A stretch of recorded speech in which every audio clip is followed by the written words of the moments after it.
Në një hadith të transmetuar nga Ebu Abbas Abdullah ibn Abbas ibn Abdul Mutalib, thuhet se i dërguar i Allahut, paqja e Zotit qoftë mbi të, ka përcjell këtë hadith nga Allahu i Madhëruar.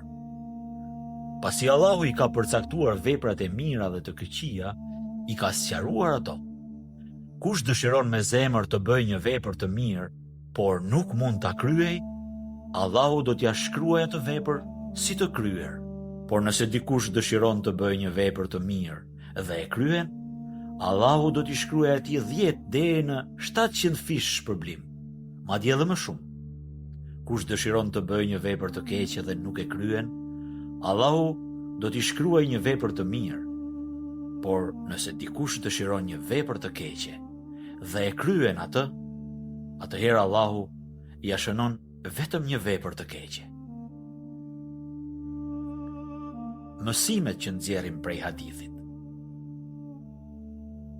Atij që dëshiron të bëjë një mirësi, por nuk arrin ta bëjë, i shkruhet një sevap, sepse dëshira për të bërë një mirësi është hapi i parë drejt asaj mirësie.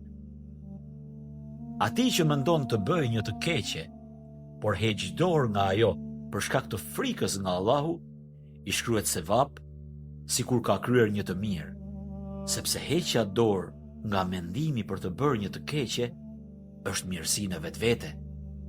Dhe shpërblimi i mirësisë është vetëm mirësia.